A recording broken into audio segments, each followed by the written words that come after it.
Welcome to the show, ladies and gentlemen. Here today to discuss about WWE Smackdown, May 28th, 2021. Apologize about not reviewing this on Friday night. I didn't get finished watching it until 2 o'clock in the morning. Had a lot of things I was doing Saturday. I was traveling around a lot, and I got extremely tired. I just didn't even feel like doing the review. So I'm going to do it today, and Double or Nothing for AEW. I will provide you guys that review Monday morning. So keep an eye out for that. Dynamite for Friday night, I did not even get a chance to watch. I literally did not even watch the episode.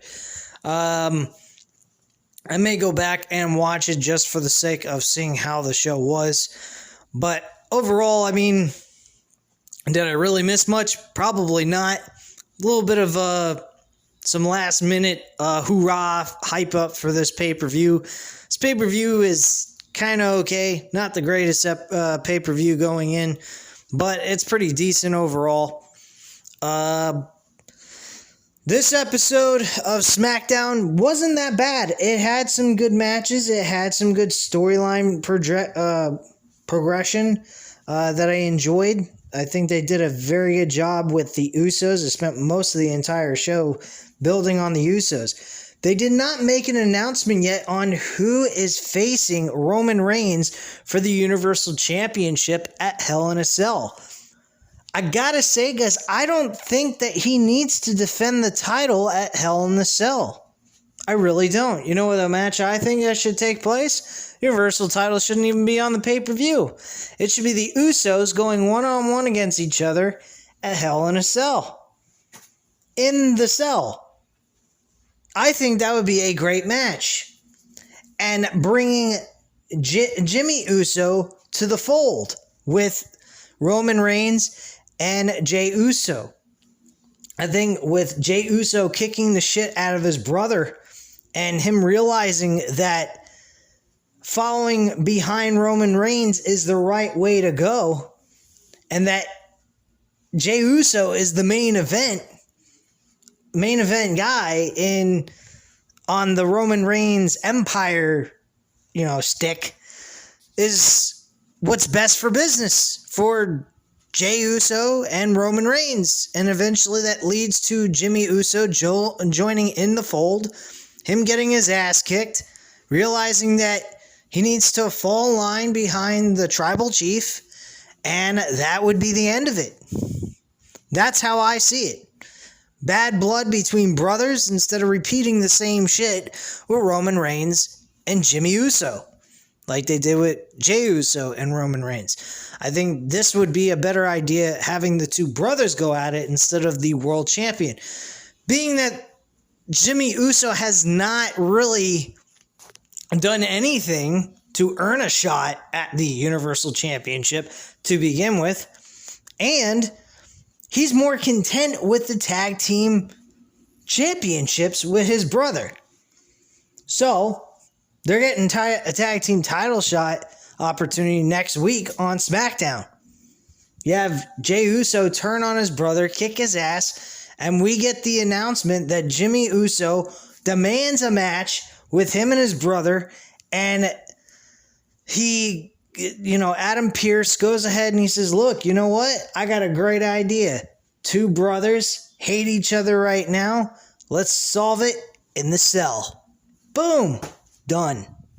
That's the type of match I would be interested in. Would I make it the main event? I'm not sure. You're probably going to see Bobby Lashley and Drew McIntyre in the main event of Hell in a Cell, because Hell in a Cell is really not that big of a deal. It's just a regular average Joe pay-per-view. There's nothing exciting and nothing big going to happen. So I wouldn't even make it the main event. I'd make the WWE Championship match the main event since it's for a world title. But kickstarting the show, we had the Usos versus the Street Profits. Before the match even started, the Street Profits, Montez Ford and Angelo Dawkins cut a beautiful promo on the Usos. The Usos went ahead and did a great job right back. These two teams are excellent. The match itself was excellent. The Usos walked away with the victory, giving them a opportunity for the tag team titles against Rey Mysterio and Dominic Mysterio. So we are going to be seeing that match take place next week. Bottom line, I didn't really have any issues with this match. This was an excellent match, very fun, enjoyable stuff, and not much to complain about here. This was a very, very good match. So we had Megan Morant backstage interviewing Dolph Ziggler and Bobby Roode, and they talk about tonight's rematch for the tag team titles and say they are going back to the drawing boards tonight. Will be different because they are pros and they do what they want, and will once again become the Smackdown tag team champions, which Rey Mysterio and Dominic Mysterio end up winning that matchup in the main event, but no less. They actually give the tag team titles the main event spot. That's pretty fucking weird. The WWE Tag Team Champions, Natalya and Tamina Snuka against the Riot Squad. This was a joke. I don't fucking care. Did you care? No, you didn't. The tag team women's division is an absolute joke. There is no reason for it to exist. After the match was over, Tamina and Natalya won the match, by the way. Riot Squad recovers in the ring as Tamina helps Natalya up at ringside. We go to replays, and Liv and Riot are frustrated as the champs hold their titles at ringside. Adam Pearce is backstage when the Usos walk in. They brag about the win, and Pearce says the Street Profits are great, but it's hard to deny the Usos. Jimmy says they want the winners of tonight's SmackDown Tag Team titles. Pearce makes it official, and they're excited. Jimmy's excited as he walks off as Jay watches and looking concerned as he should, because the Tribal Chief should be pissed off about this. The SmackDown Women's Champion Bianca Belair went up against Carmella in a okay matchup. It was alright. Bianca Belair won the match at the end of the day.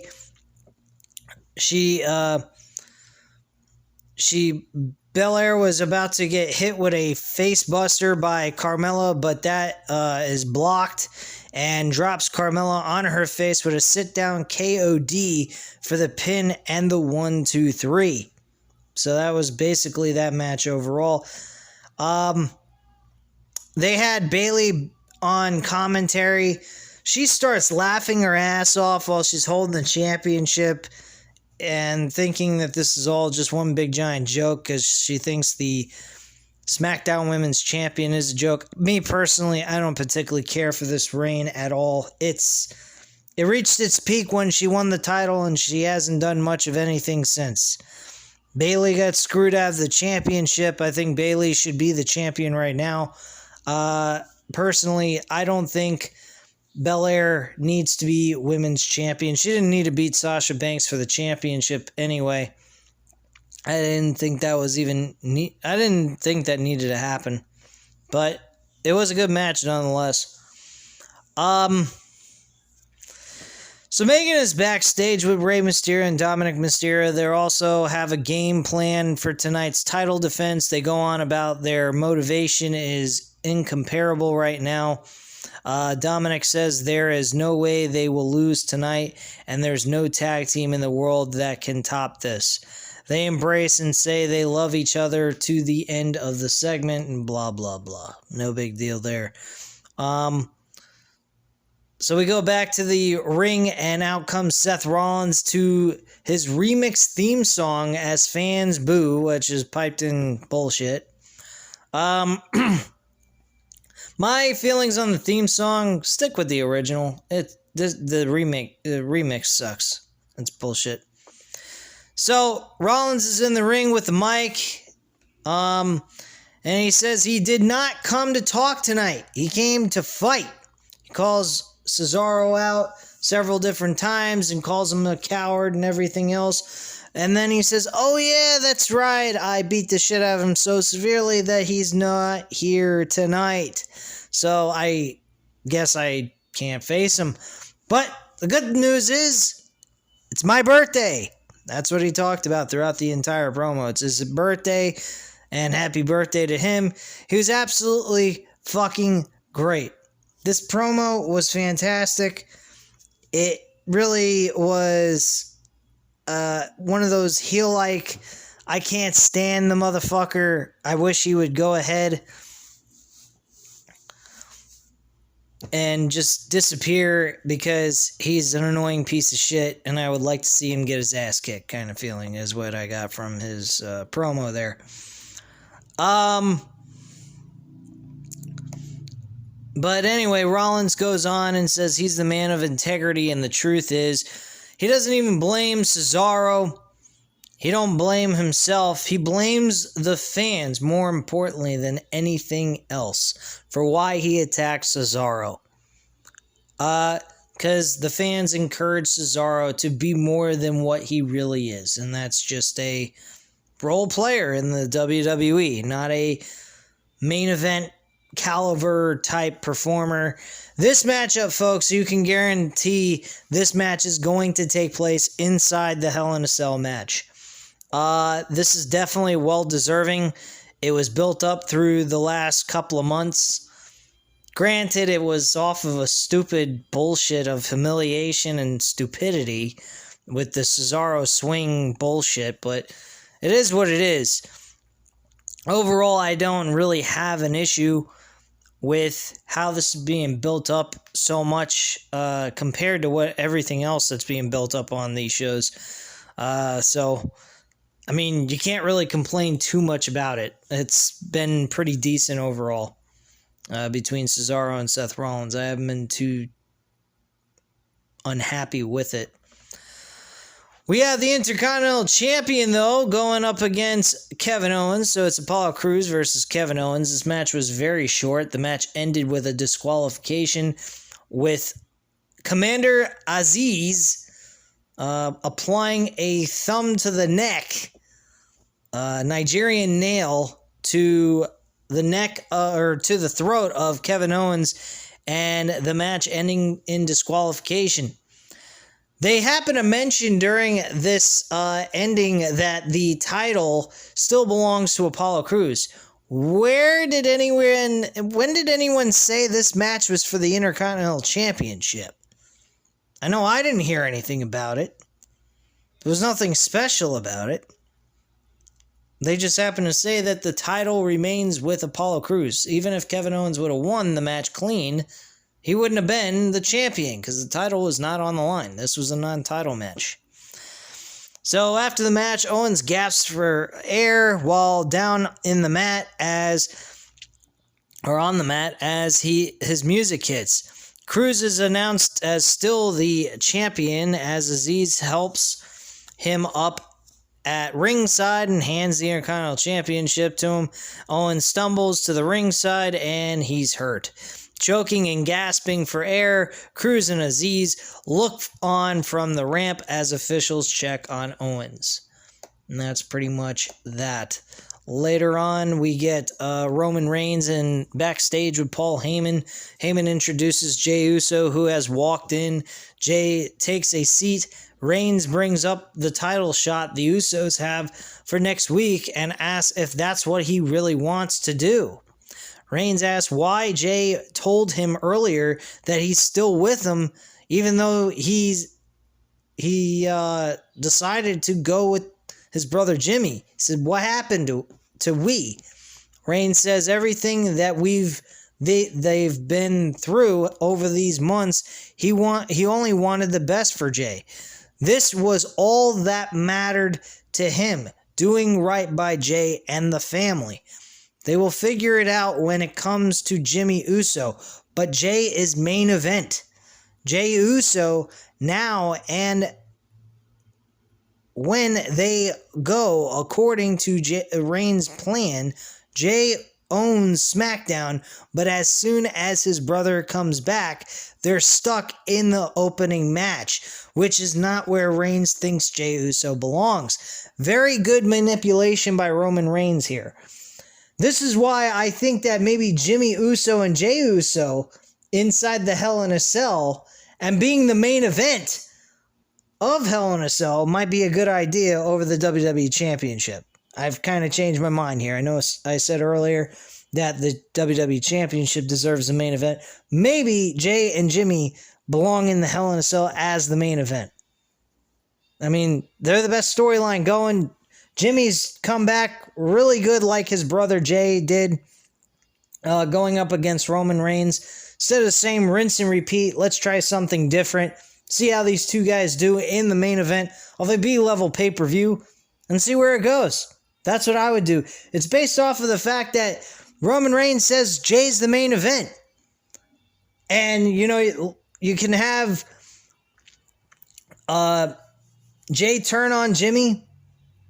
The pay-per-view, I believe, is on June 20th, where it's May 30th today. So, I mean, they have a couple of weeks where they could build off of this. I mean, and they could just, you know, have, they could have Jey Uso, you know, Jimmy Uso say, look, you know, I know what Roman Reigns has been filling in your head that you're the main event and everything, and you think that by being with me, you won't be the main event. Well, how about this? Since you beat the shit out of me during our championship opportunity, how about you and I go at it a Hell in a Cell in the main event? Adam Pearce goes ahead and says, I like that idea. Let's book it. And that's pretty much that. I mean, you could do maybe a little bit better than what I did. I mean, it's kind of bland and boring, but you get my point. This could really lead to something more than just a regular match between two brothers. This eventually leading to Jimmy joining into the fold with the Jey Uso and Roman Reigns. And there you go.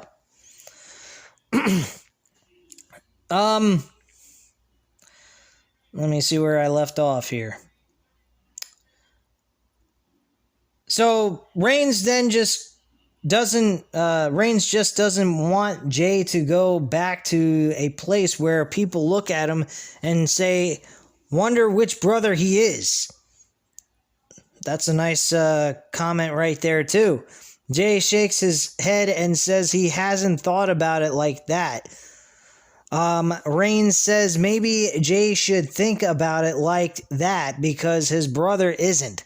Fans in the arena boo as the segment ends. So basically, I guess you could say maybe Roman Reigns wants Jimmy to be his own self as well so people can tell the difference between the two as well as try to become main eventers like himself.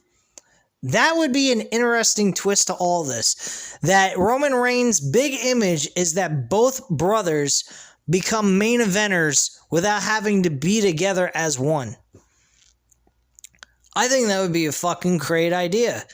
Giving these guys an opportunity to actually be great singles competitors as well as tag team competitors, I think would be an awesome idea.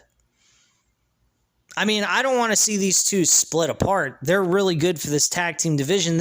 Them being back, Jimmy and Jey together, I see a lot of positive towards the Smackdown tag team division. You know, them split apart, I mean, you got some good storylines, but what about later on after those storylines are done? Are they really going to make a big dent in the singles department as single competitors? I don't think so.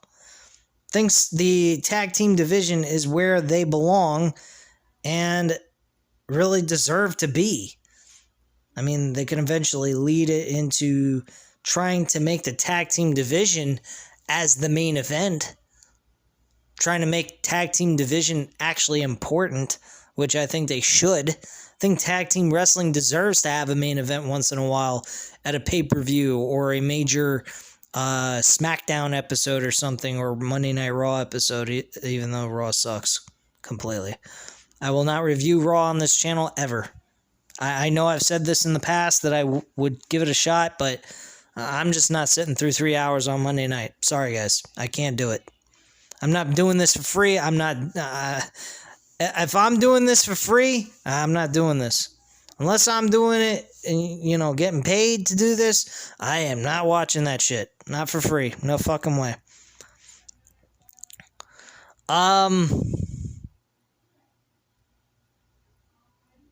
Anyway, so Shinsei Nakamura versus Chad Gable came up next. We had Rick Boogs playing that guitar and shredding the shit out of that bitch. Really a nice little put together of these two guys, Shinsei Nakamura and Rick Boogs. Absolutely love the combo and the way he plays the guitar for Shinsei Nakamura. So, good stuff. Chad Gable ends up losing this matchup to Shinsei Nakamura. After the match, though, Nakamura stands tall as the music hits, and he turns and sees Corbin standing on the ramp with the crown, and Corbin rants about the crown belonging to him. He goes to put it back on his head, but Boogs attacks from behind, and Corbin goes down. Rolling down the ramp, Nakamura comes up and grabs the crown, putting it back on. Nakamura, at this point, is standing tall with Boogs, and they pose together as Boogs plays his theme, and Corbin looks on from the ramp and seethes like crazy. He's pretty pissed off. We see what Commander Aziz did to Kevin Owens earlier in the show. Owens is backstage with the trainer and Adam Pearce now, and he's still gasping for air, but he wants a title shot against Apollo Crews next week. Pearce makes the match and says Aziz will be banned from ringside. I don't know what this means. I don't know if this means that Kevin Owens will win the Intercontinental Championship, or Apollo Crews is going to have somebody else up his sleeve trying to help him win the match. Side note, I'd like to say this. I don't understand why Aleister Black was not advertised or shown on the show today. Friday night. Another thing I forgot to mention, Big E. The Big E and Aleister Black, nothing mentioned on this. Why? Why no follow-up? There's no follow-up. There's no fucking... That's the one thing I will shit on with this episode. There is no follow-up with Aleister Black and Big E. Why isn't Aleister Black explaining himself to why he did what he did, screwing Big E? Why did Big E become his target? No explanation, no nothing. What are you going to tell us? That we're going to wait next week on Friday Night Smackdown to get an explanation by Aleister Black? No, we should be getting an explanation immediately, the week after, getting an explanation of why he did what he did. That's the point of storyline progression, people. It's storyline telling 101, man. This is not hard shit. You don't fucking leave it open for, debate or open to figure out on your own. You show your fans, your audience, why you did what you did with Aleister Black and Big E. You explain it through what Aleister Black's actions were by having him say what he needs to say and explaining why he did what he did. Makes no fucking sense. He screwed a Big E in a championship opportunity to win the Intercontinental title. He was clearly going to win the match if there was no interference, and he got screwed and he lost. So, I don't understand that at all. That was a load of bullshit, and that was actually a good storyline. And now that they took a week off from that, I just don't understand. They don't even have Aleister Black or Big E do anything. That's a joke. It's like Vince McMahon had amnesia and forgot that took place the last Friday. Fucking joke. Anyway, the main event was Dominic Mysterio and Rey Mysterio against Dolph Ziggler and Bobby Roode. This was a rinse and repeat type of situation. Last week, Dolph Ziggler and Bobby Roode attacked Dominic Mysterio, putting Rey Mysterio by himself against the tag team champions. And this time, Dominic Mysterio is by himself. Rey Mysterio got attacked. He ends up winning the match regardless by himself, defeating Dolph Ziggler and Bobby Roode and retaining the tag team titles for him and his father. My thoughts on the match itself, it was good. It's fun stuff. Good to see Dominic Mysterio getting an opportunity to shine against with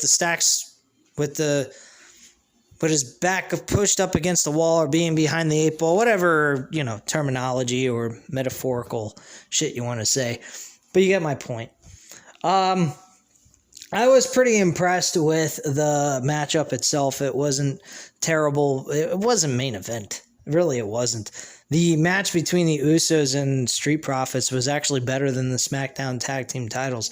I think they should have just had the Rey Mysterio and Dominic Mysterio work together in this matchup, having Dolph Ziggler and Bobby Roode come very, very close of beating Dominic Mysterio and Rey for the titles. You could have done something very similar to this, at least just have Rey Mysterio out there, smash him into the fucking barricade, his air, sucked out of him basically from getting whacked into the barricade. His rib cage is maybe fucked up. You could have took him and lift him up in the air, slammed him onto the barricade. He's out of breath. His rib cage is broken. Some shit like that. Or severely injured and it's hard for him to breathe or move, and he's just on the floor outside throughout most of the match, and he ends up, and Dominic Mysterio regardless still wins the matchup. That would have been a better idea than what they did here. They did the exact same duplication of what they did to Dominic Mysterio from last week. Rey Mysterio's attacked backstage, and he's sitting out for most of the match, and later on he shows up at the end and helps his son win the match, and Dominic Mysterio picks up the victory. I thought that was fucking retarded, to do an exact duplication. I mean, it was nice to see him working by himself, but they could have done that in a lot different way. It just seemed really stupid. But anyway, guys, that was pretty much the review. It wasn't the best show in the world. It was a good show, but it wasn't... oh God, it's so exciting to watch. I'm going to go ahead and, throw my clothes off and, get all crazy. I don't know. I'm just saying stupid shit at the end of this review. Apologize for that one. I don't think that came out very good. But anyway, bottom line, it was an okay show. Definitely the storyline progression with Jimmy and Jay, I see great potential of possibly being the main event of Hell in a Cell. Bottom line, I really would like that over the Universal Championship with Roman Reigns and Jimmy. I don't think that's a great idea. I think that should be saved for Roman Reigns to go up against somebody that's notable. And I've heard already that John Cena will be facing Roman Reigns at SummerSlam. That's the possible penciled in match for SummerSlam's main event. Do I disagree with it? Absolutely not. I think that would be a great matchup. Seeing those two compete over the Universal Championship and him trying to get his 17th title win over Roman Reigns, and Roman Reigns putting him in a guillotine and making him just pass out or tap out would be great. I would love to see that. So I think that's a good matchup. It's a predictable one, but it's still really a good match, man. If you guys wouldn't be interested in that, there's something wrong with you. Especially where Roman Reigns is at the level that he's at. The match that took place in No Mercy, it was a good match, I guess, but it was not like what this Roman Reigns is now. And this is definitely a great situation, storyline-wise, with Roman Reigns and John Cena, with John Cena possibly beating the record of 16 title wins and being the number one most wins in history of WWE championships for a world title. And Roman Reigns being the guy where he's been dominating everyone since last year. And this being the year, pretty much that would be like a year-long title reign defense, which would be very interesting as well. So I think that match is going to steal the show, personally, based on how Roman Reigns is and how John Cena might be able to provide us the same John Cena matches we've seen in the past that were exciting and fun. If you guys aren't a Cena fan, well, I don't know what to tell you. I guess you're going to be in for a very, very grumpy ride. And you're not going to be too happy about it. If that's the case, oh well, deal with it. Because I'm pretty excited about it and pretty okay with it. Anyway, guys, at this time, you know what to do. Hit the like button if you like this video. Hit the subscribe button if you're not already subscribed to the channel. Leave a comment down below, and I'll definitely get back to you on that. And also, again, I will be providing you guys the review for AEW Double or Nothing on Monday morning. Not tonight, because it won't end until 12 o'clock. And I just do not feel like going ahead and giving you guys the review right then and there. I'd rather go ahead, have some time to relax for a couple hours afterwards, get to sleep after that, and then wake up in the morning and provide you guys the review right out of the gate and give you guys my insight on how I felt about the event overall. So anyway, guys, at this time, you know what to do. Hit the like button again. Hit the subscribe button if you're not already subscribed to the channel. And, of course, once again, leave a comment down below. And I thank you very much for watching. Have a great night, guys. Bye.